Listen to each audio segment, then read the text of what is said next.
Next, we're going to be talking Metroid.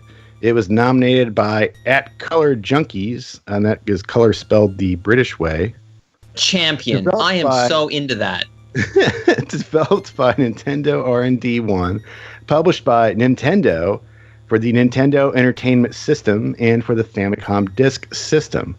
Its earliest release date was August 6th, 1986, and I believe that was in Japan for the FDS. Correct. Okay, so if you don't know what Metroid is, I don't know how you found this podcast, because it's one of those games that like everybody knows it at least because of Super Metroid. If nothing else, it is a well. I mean, if nothing else, it literally has a genre named after it. Well, yeah. I mean, you know, the kids nowadays should be familiar with Other M, and I'll get this out of the way. While Metroid is certainly a hallowed hallmark of games from then, it's not as big as it used to be, unfortunately. I'm going to go out on a limb and say it was never as big as people ever thought it was. Like, it's not Mario or Zelda. That's the thing. Right. Yeah. There's this ridiculous like joke on the internet. It's like Metroid is like the third pillar of Nintendo's franchises, and I've always thought that was nonsense. It is, because I can tell you, as a big Metroid fan in the day, like I was amazed that it even got a sequel, because nobody talked about it.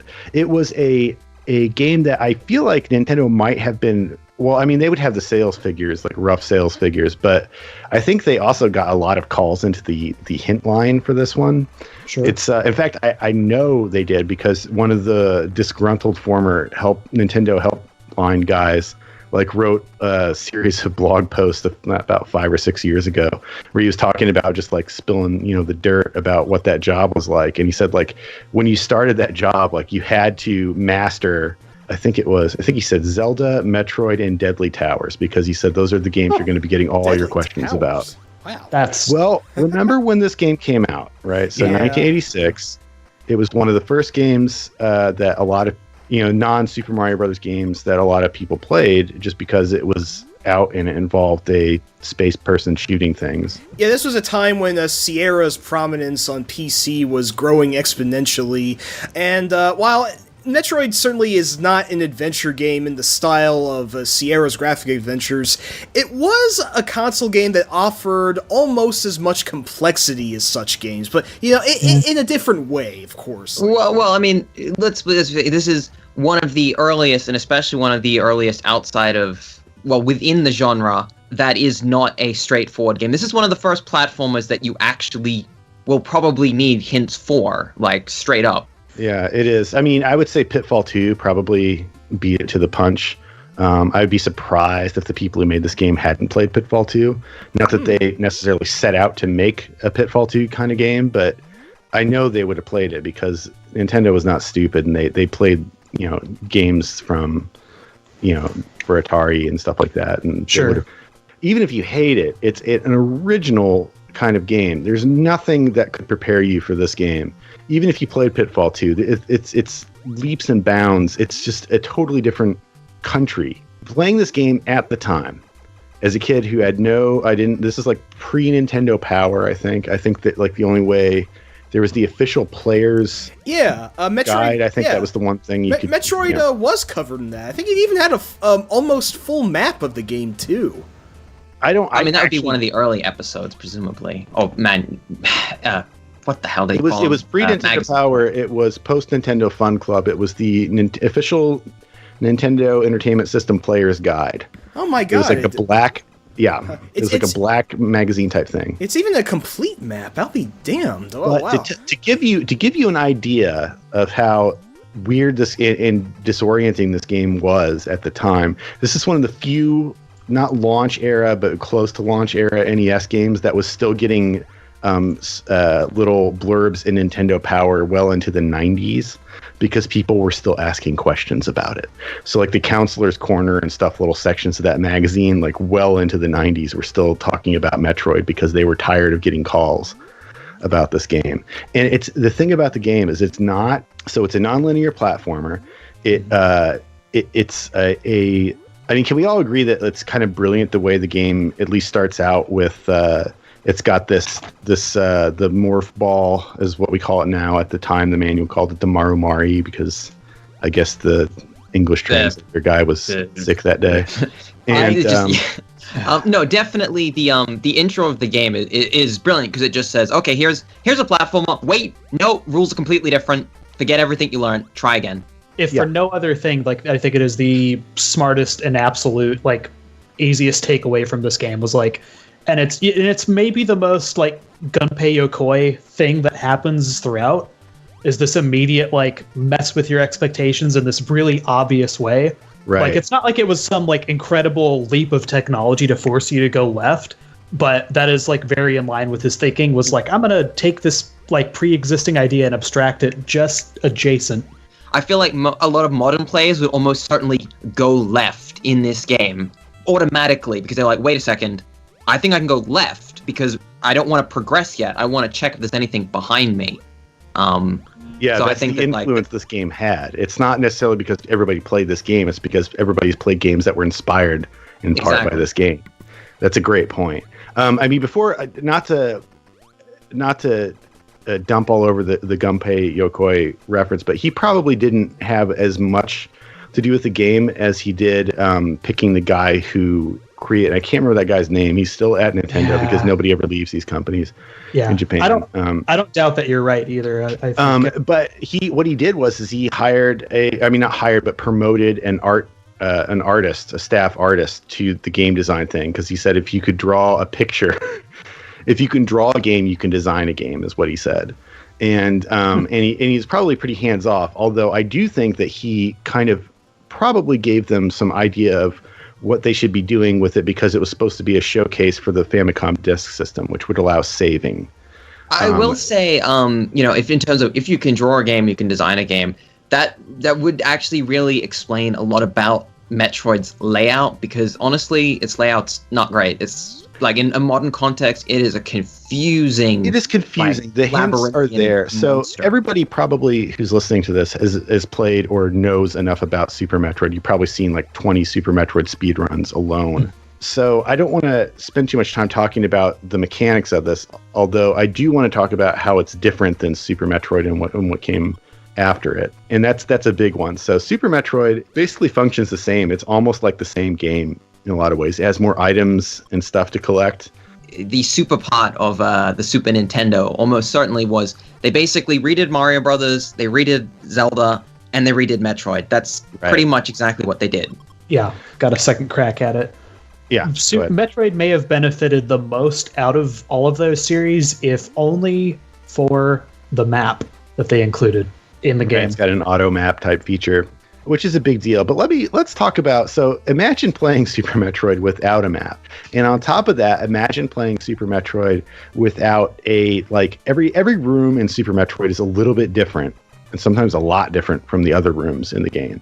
So even if you didn't have a map, you could probably find your way around in that game pretty easily just by using landmarks. Yeah. That doesn't really happen in the original Metroid. The black backgrounds are a double-edged sword. Like, they save on space, and they also give a pretty gloomy atmosphere to the map, but it can be hard to really keep a sense of identity. All I know is that like Kraid's hideout is really gray, and parts of Norfair are really purple. You have to go on the tiles for the floors and whatnot to kind of get an idea. I mean, they do include like there's some sort of like shrubbery and some sort of like plants and outcrops and bubbles and stuff occasionally. They do try, and I'm not gonna. In terms of how I feel about this game, I'm not going to hold the fact that it's kind of dealing with 1986 technical limitations against it. Like, it's very much. They had to make calls in this. So they wanted a big world. They wanted a world in which you could go backwards and forwards and revisit places and stuff like that. That's mandatory. They also wanted, but they wanted to make a game around that. They also wanted a game where you could scroll up at times and then go to another room and scroll left to right. So you could scroll up and down, left to right, depending on the room. You can't do both in the same room. There's no room that is, that's a big part of Super Metroid. It's a limitation of the system. Right. It takes a hard time. Right. So they also wanted it to be as big as they could make it. And one of the ways they did that was using some interesting I wish I were more technically minded because I could explain it better. But basically, the game repeats a lot of stuff. You still see this even in PlayStation games. Like Vagrant Story does this, for instance. I mean, it's a tile set. Like they're just taking the same like leveled chunks and repeating the same. Right. I mean, it's like if you took an entire screen and duplicated it with like different enemy positions and stuff like that. But I mean, definitely part of that, again, the technical limitations crop up again and again with this game. And because it is the Famicom disk system, it's not a cart. So this game, if you play it on the Famicom disk system, it loads. And it's clear that, you know, if they had to chop it up with tiles, otherwise every time you change the room, it would be like, well, I got to load the whole room again. Good luck. Right. I think you can glitch the game badly enough through, like, I don't know, hidden walls or something, that I think Nintendo Power or something I read claimed that this was like a hidden room or something, but really it was just a mess. It wasn't Nintendo Power. It was basically like a playground urban legend that there was a secret world in Metroid. Yeah, I don't know how I heard that. I just remember it buzzing in my I don't head. remember how I first heard it either, but it wasn't through a magazine. It was definitely like a rumor. The fact is they made a game that had a lot of not necessarily repetitive rooms, because there's enough differences in them that I can tell them apart, but that's because I played the game like countless times. They were aware of how repetitive the game was going to be in terms of like how similar rooms were going to look, and they designed the game around that as best they could. And the game really does feel like you are traveling deeper and deeper into like the bowels of space hell. Are you trying to talk about theme or atmosphere? Yes. Yeah. So like they not only worked with their limitations, they built upon those limitations. And the game, unlike Super Metroid, where every room looks different, this game is a game that is, especially to a kid, is kind of scary because you can get lost. And there's a real sense of, oh my God, I'm lost. What's going to happen? Like, how do I get out of here? I'm running out of health. I'm running out of, because it has that, especially if you played this in 1986, this would be, like, as I mentioned, like, this is one of the first games where you can essentially get lost in, and that's freaky, because the game world is extremely savage and raw. It's going to, like, mess you up. The enemies do a lot of damage, and if you get lost, you might stumble into an area where everyone does a huge amount of damage, and you're just like, oh my God, what the hell, I'm scared. Yeah. And the music is like, ding! Yeah, the music starts out. Yeah. So the music is by the early NES composer Hip Tanaka. Love that guy. Who did almost everything except for Super Mario Brothers and Zelda. Everything basically that Koji Kondo didn't do, he did. Right, Super Mario Brothers and Zelda. He did. Those are the two things Koji Kondo did. So he did, like, Gyromite, those badass tunes, and all that stuff. But everybody who made this game approached it knowing it was going to be different. It was going to be weird. That it was made with that intent. And Tanaka did the same thing with the music, where he said, okay, so I want a theme for the main area of the game. So there's like it's not an overworld. It's just a part of the same cavern system, but it's like the starting segment of the cavern system. It becomes like the familiar sort of... Right. That's the theme. Feeling. It's got the heroic theme. And then when you move on to a different area, when you get into a secret area where there's like a weapon or item hidden, it's got this secret theme. And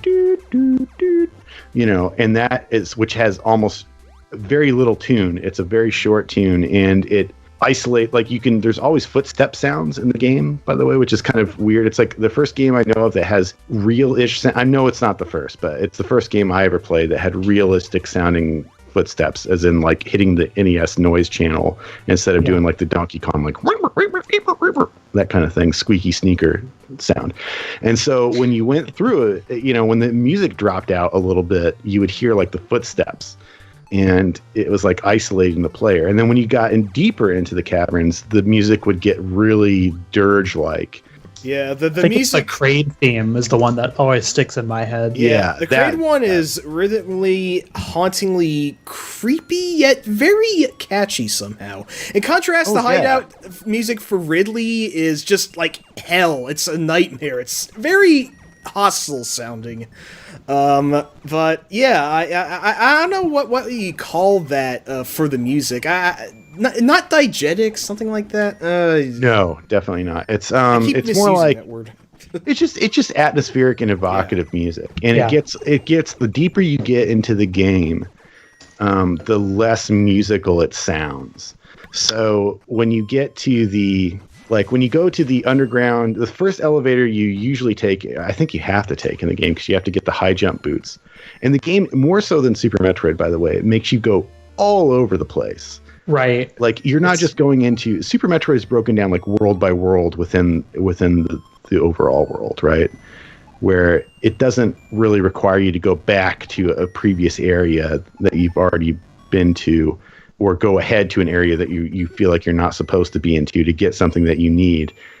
Super Metroid doesn't do that to you. And in my opinion, that is to the game's detriment, because this is a game that you feel like you're doing something you're not supposed to do, that you're going into a place that you're not ready for and you have to do it.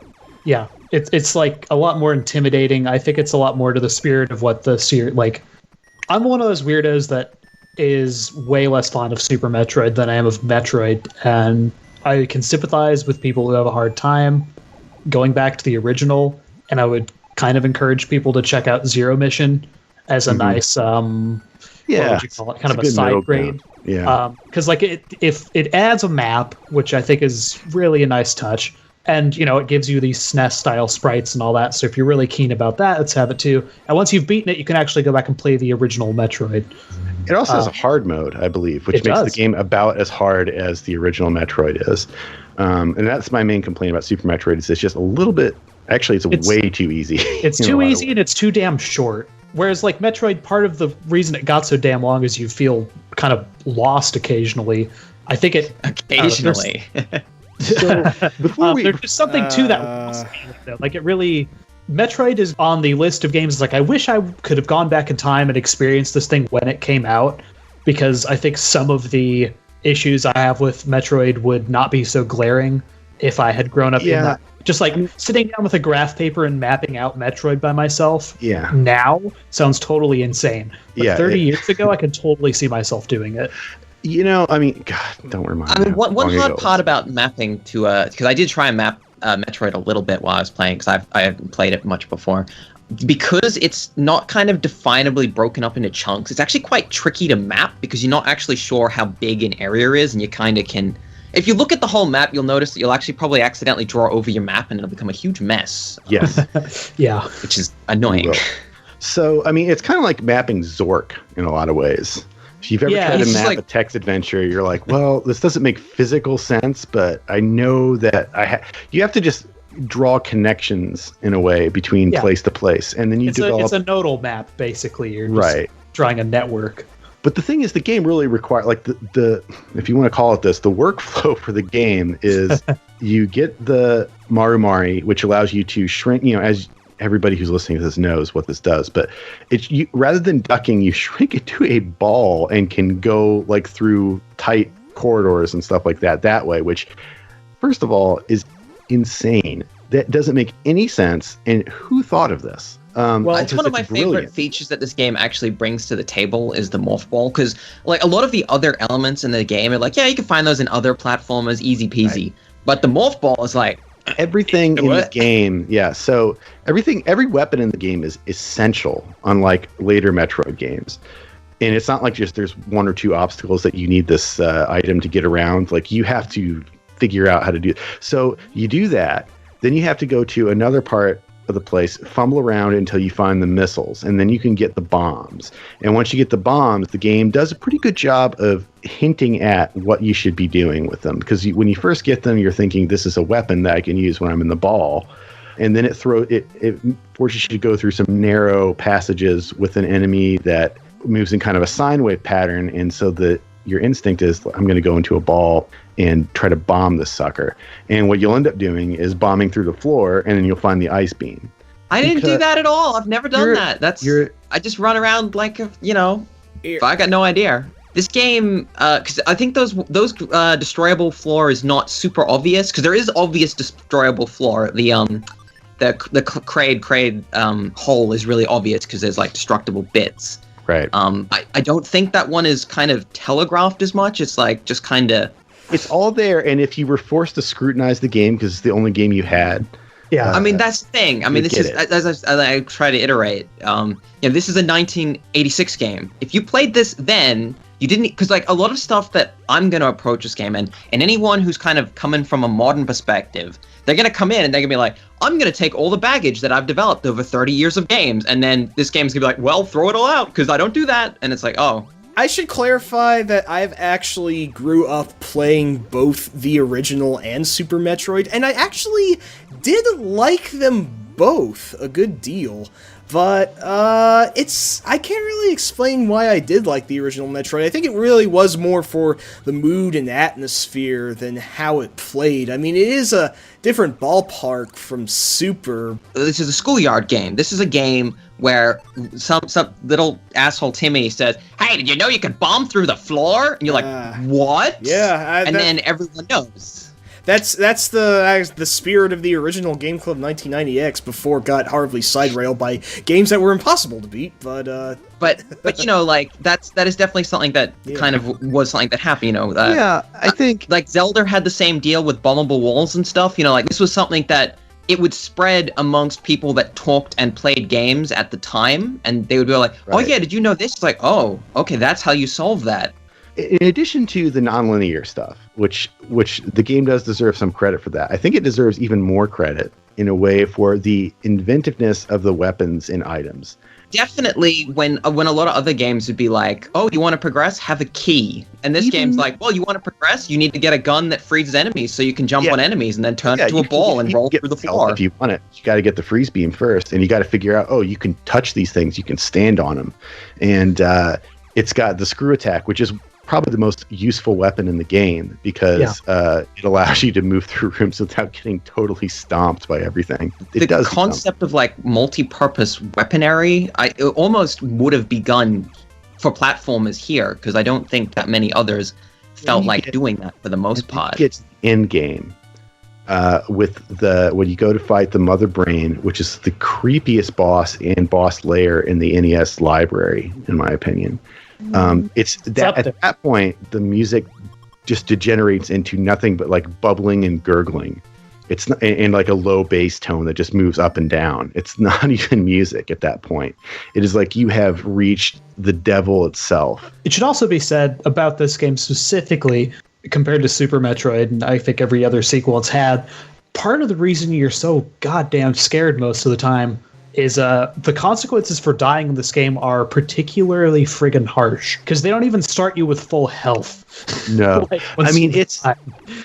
I definitely disliked that. I mean, I know it's like ooh, but it really is just tedious. Because when you die, you go down to 30 health, and I don't know what like the maximum perceivable health is in this game, but it's several energy bars, so it's several hundred, and right? It can only get a maximum of I think 5 energy per energy sphere, right? It's weird. I think if you use missiles on some enemies, they drop 20 blocks. I think is how it works. Really? It's a little, that's something I didn't know. Yeah, that's interesting.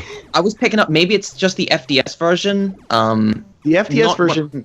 Yeah, the FDS version does have a few peculiarities that aren't in the NES one, and that might be one of them. That's why I never noticed it. I mean, I played this entire game without realizing you could force it to give you a password on the American version. I wanted to say something mean, actually, if I may. Some of your praise kind of reminded me of when Homer Simpson was trying to sell his kids on Grand Funk Railroad. Look, I really do like the original Metroid, but it has to be said that not everyone is going to get into it just because of how technical and all these nuances that's really hard to pick up on. I mean, you know, Cal just playing it really intensely for the first time lately, he had lots of problems with it, which I really do think need to be addressed. Like, you could call them problems or stylistic choices, but no, some of them are just problems. But I think they might be related to technical limitations more than design choices, and I think that's what we were trying to talk about.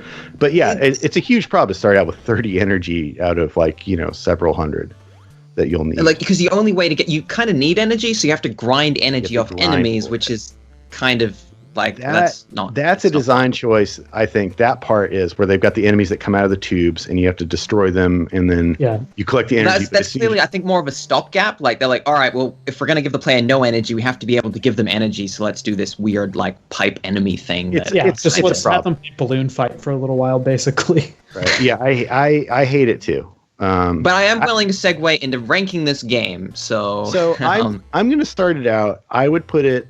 I mean, I know nobody's going to agree with me. I would put it at number 2, right under Super Mario 64. No, okay. no, so where would you guys put it? Wrong. No. I mean, that's where you want to put it. It's your like freaking favorite NES game. I'm not gonna like. Okay, that's where you want to put it. Xerxes, I'm worried your decision might be a little checkered by the nostalgia filter. It doesn't that's matter. fine. I hear what your decision is. I'm just like my starting. We got to negotiate him to a different spot if we can, which I think we can quite readily. Like the thing about Metroid is that it is an extremely it is a very important game. There's no denying that. But everything about this game's technical limitations are things that would be solved like repeatedly. You know, obviously Super Metroid solves a lot of the problems, but maybe it's not a perfect dragging on Metroid. But so many like modern indie games, the genre is very popular, and a lot of them do. Like, they're like, okay, well, here's Metroid, but it's, like, actually kind of got all the niceties that you want. I really love the atmosphere in Metroid, and I seriously will try and finish it at some point, because I think, like, it's got great atmosphere. I like the fact that the enemies are genuinely threatening, because, you know, like, if you boot up, like, Castlevania, Symphony of the Night or whatever, all the enemies are just like, you just hit him, and then you get, like, stuff, and it's like, well, that's not interesting. They're not dangerous. Unfortunately, I gotta kind of drag it into the Ranger X zone is approximately where I personally would put. I'm not quite sure exactly the number, but I feel it's kind of in the, the strong but flawed area is where I would put it. Yeah. So to give people an idea of where Ranger X is as we're recording it, because it will always change. It is currently ranked, I think, at number 33. 33. Or around that range. It's underneath Contra the Hardcore. And right above Ikaruga, who agrees with that or disagrees with that? I disagree. Satenga, let's hear what Satenga says before you, because I think you're more on my side than Satenga will be. Yeah. And I want to get the negative opinion out first. Right. I feel I have been a little harsh on this game all throughout this. Its atmosphere really is tops. On the NES, and not even many other games I can think of, regardless of the system, really get the atmosphere as well as it does, but it's kind of Byzantine to play. It even sort of was back then, and just by modern perspectives, it's right. I have to admit, I'm sorry, Cal, but even despite my negativity, I still think Ranger X is lowballing it a little. You don't have to apologize to me for having a difference of opinion on this one. I've got very little stake in the NES. My thought is between Mega Man 3 and Super Mario Land? If I wanted to click it up a bit. Getting better. All right, let's hear from Brood here, the Viking. I care for this game more than I care for Kicks, and I might care for it more than I care for Final Fantasy VII, and I like Final Fantasy VII quite a bit. I don't think this game goes below Super Mario World 2 Yoshi's Island for goddamn sure. Yeah, I would stick it right between Drill Dozer and Final Fantasy VII. Excepting for everything that has been said, I think it, is a game that has not aged particularly well at all. I would say maybe it's been ravaged by time more than any of the really top tier first party NES stuff. But God, it's a hell of a game. And if you could get your head into that space, or if you're someone like Xerxes who experienced it at the time, I envy you. Because it's actually special. I think it's a special game. I think it's way more special than Super Metroid. Well, I can't say I am going to riot if Super Metroid ranks lower, but we'll cross that bridge when we get to it. Okay, so yeah. So I mean, it's really hard for me to be objective about this, as I'm sure you imagine, but I'm doing my damnedest. This game is probably the reason why I'm doing this podcast. You're going to drop that bomb on us, God. No, I'm not. It's not a bomb. Like I will say that this game, even at the time, based on playing Legend of Zelda, which is the only thing we had to compare it to in those days, it is obtuse. It is difficult in a way that Legend of Zelda just wasn't. Legend of Zelda was forgiving in a way. But let me say this. Legend of Zelda's weapons and other stuff, all the stuff that it added, the stuff you collected, it's nothing you wouldn't. It's a logical construction upon the foundation of Atari's adventure. It's all stuff that you would expect to be there. It's not out of the ordinary. There's the magic wand, which starts fires, is probably the coolest thing you can do. There's the boomerang, but that functions just like a boomerang, and it kind of brings stuff back to you, and that's Did you say the cool. boomerang functions just like the boomerang? No, for the boomerang functions just like a boomerang, in that you right. fire, you shoot it, and it comes back to you, right? Sorry, Yes. Australia police. Jeez. Well, they don't come back to you. It's a very hard technique to get down. But the thing is, it's like everything in Metroid is crazy, weird, nuts.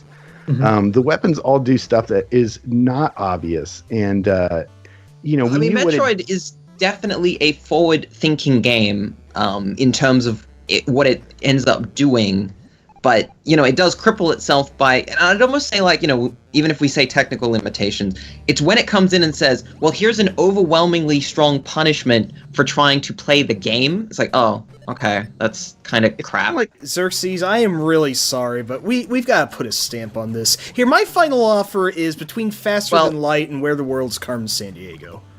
I do think it needs to be pushed down just a little bit more to... Okay, how about this? I'll agree between Drill Dozer and Final Fantasy VII, and we're making a coin flip. I mean, are you gonna say that, well, this game that is like an interesting, good-ish game, but with problems, is really like better than like Alien Soldier, which is like almost the perfect run and gun. Yeah. Like, Yeah. so Well, cool. You guys just want to be like, this is better than that. It's Like, a better game. None of these games are bad. Is the thing. Right, Like, they're all everything good. above a certain line on this list is well, like, yeah. brilliant. I mean, Like, I'm just saying, like, is that you're definitely like, well, this game is so much better because it. Yeah. Mhm, pretty much. I mean, if There are certain things that once it's Flaky been guy. done, anybody can do it, but Yep. only after it's been done. like the tree that Metroid planted will produce like a third of this list in some way by the end of Okay. it. Like, Okay, you I can see underestimate where you're this. coming from there. All right, you know what? Let's just flip the coin. Heads, it wins between Drill Dozer and Final Fantasy VII. Tails, it's between FTL and Carmen Sandiego. Okay? well, no, that's too much, like too far division.